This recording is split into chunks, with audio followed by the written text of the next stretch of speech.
అదిగోండి టమాటాలు ఉల్లిపాయలు వేసాను. ఇంకో చేపలు తీసి అలా వేగాక దోరగా పక్కన పెట్టాను. మరీ ఎర్రగా ఉంటుంది బాగోచ్చు కాబట్టి తర్వాత ఉల్లిపాయలు వేగినాయి. తర్వాత వంకాయలు వేసాను.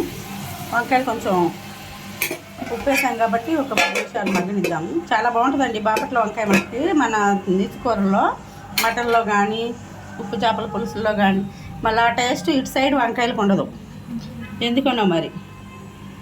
దాని టేస్టే వేరబ్బా.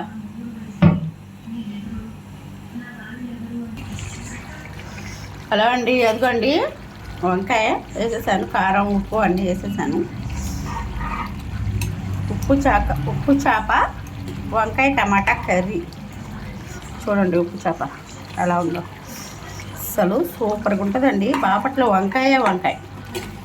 అసలు మా మామయ్యకి ఎంత ఇష్టం అంటే బాపట్ల వంకాయ ఎన్నిసార్లు పెట్టించుకొని తింటాడో. చూసారా అయిపోయిందండి. ఇంకా పులుసు ఉండాలి కాబట్టి కట్టేస్తున్నాను నేను. ఊరికే అసలు ఇది ఇలా కనిపించింది కానీ చూడండి చేతిలో ఫోన్ ఉంది కాబట్టి నేను చూపించలేకపోతున్నాను మీకు. ఇదిగోండి ప్లేట్లో వేసి చూపిస్తాను.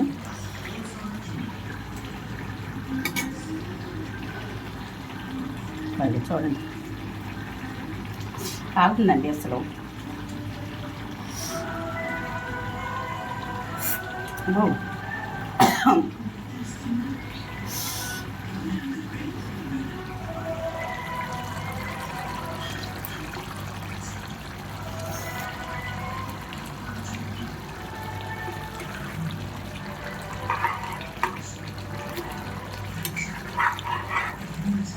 అన్నీ కరెక్ట్గా సరిపోయినాయి.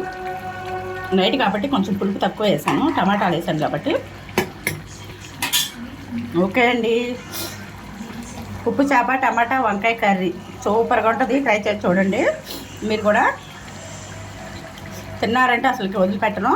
సింపుల్ ప్రాసెస్ కూడా మనకి. సరేనా, బాయ్. లైక్ చేయండి, షేర్ చేయండి, సబ్స్క్రైబ్ చేసుకోండి. ప్లీజ్ సపోర్ట్ చేయండి.